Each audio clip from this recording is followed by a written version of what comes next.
Nosso Senhor Jesus Cristo. Esse vídeo é para os cristãos especialmente. Esta semana, o juiz Sérgio Moro deu a sua sentença de condenação a Lula, 9 anos e meio de cadeia. Em uma sentença exemplar, competente, técnica, o juiz Sérgio Moro mostrou, descrevendo todas as provas documentais, a culpa de Lula e toda a necessidade de reparação do mal que ele fez à nação brasileira. A maior parte dos brasileiros, evidentemente, celebrou e comemorou este fato. É um marco histórico, a primeira vez que um ex-presidente da República é condenado por crime de corrupção. Lula roubou e foi punido pela justiça. Isto faz ver que ninguém de fato está em cima da lei. A grande parte do povo brasileiro recebeu com alegria e comemorando esta decisão do juiz Sérgio Moro. Entretanto, houveram algumas pessoas que repudiaram a sentença e começaram a repetir estes argumentos imbecilizados do PT e dos partidos que lhes são aliados, dizendo que não havia provas, dizendo que o Lula é vítima de perseguição política, que a sentença do juiz foi política e assim por diante. E começaram a defender o Lula como se fosse de fato uma figura ilibada, a qual ele mesmo se apresenta como sendo uma alma iluminada, a mais honesta do Brasil, segundo as suas palavras.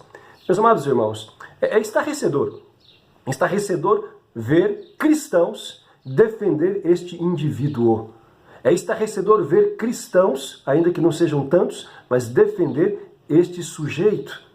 Ainda que o Lula não tivesse feito nenhum crime contra o patrimônio, ainda que fosse a pessoa mais honesta, como ele mesmo se diz, no sentido financeiro, o que não é, evidentemente, porque roubou bilhões da nação brasileira, junto com a sua facção criminosa, foram bilhões, centenas de bilhões, PT, PSDB, PMDB e os partidos que lhes foram aliados, saquearam.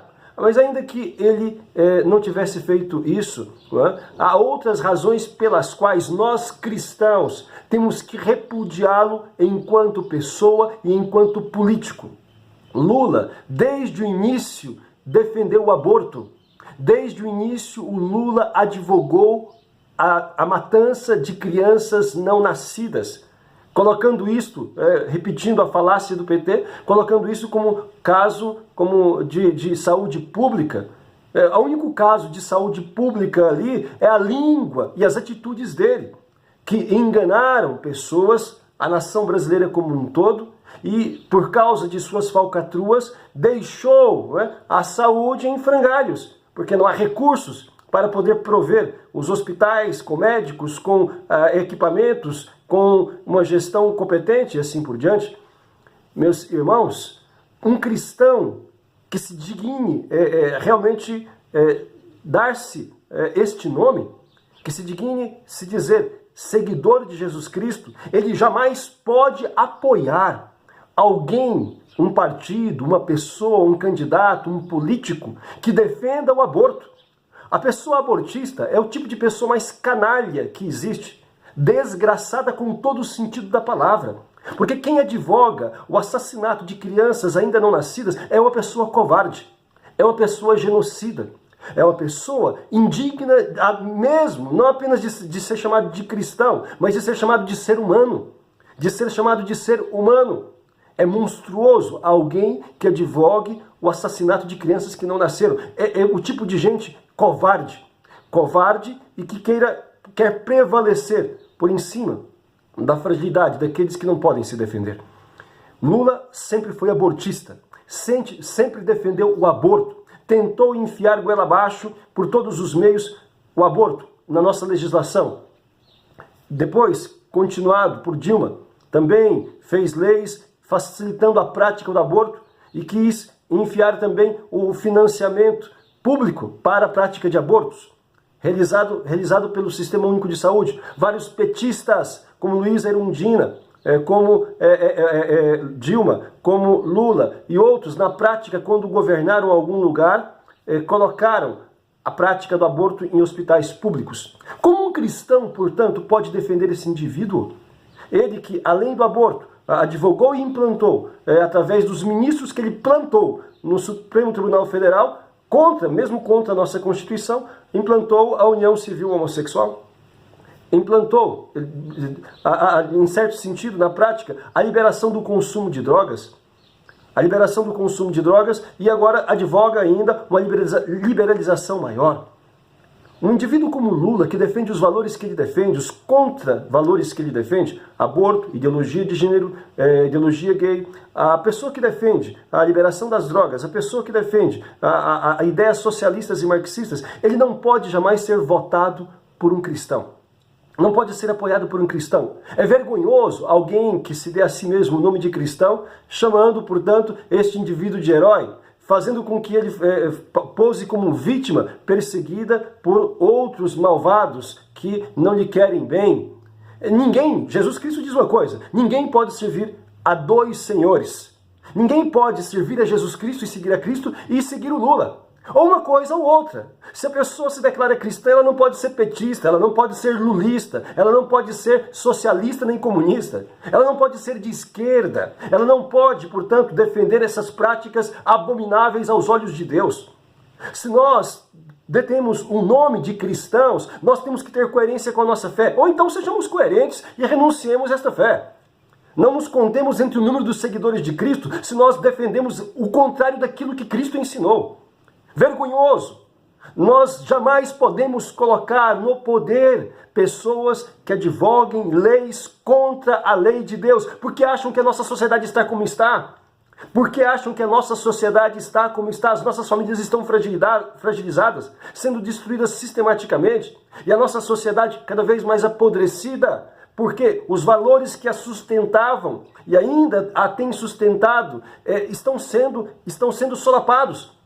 Uma nação forte não se faz não é apenas com economia forte. Uma nação forte se faz com famílias fortes, com princípios realmente vigorosos. E os princípios que sustentam a nossa sociedade, especialmente no Ocidente, são os princípios cristãos, que têm sido atacados sistematicamente por partidos como PT, PSDB, PMDB, e indivíduos que compartilham destes mesmos contra-valores socialistas, comunistas e marxistas.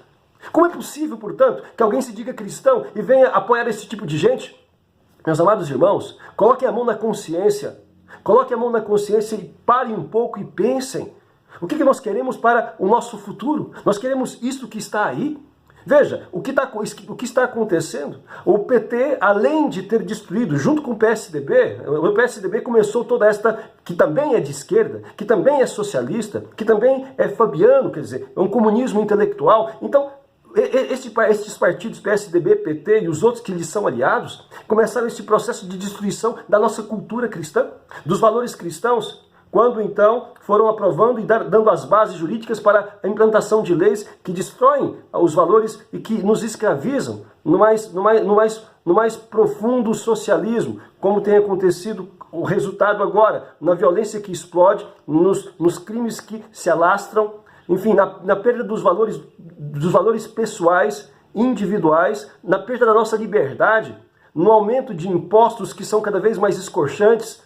Tudo isso é resultado de uma implantação de uma agenda socialista, que ao mesmo tempo que destrói os valores cristãos, implementa um Estado cada vez maior que acaba com a liberdade dos indivíduos, fazendo com que o Estado ocupe o lugar de Deus e da família, como grande guru e educador de todos. E o resultado está aí. Basta ver o que aconteceu em várias outras nações do mundo. Basta ver o que aconteceu em várias outras nações, seja na Ásia, seja na África, seja na América Latina. Um exemplo muito claro, nosso vizinho, Venezuela. Está aí o resultado prático da aplicação desse tipo de mentalidade.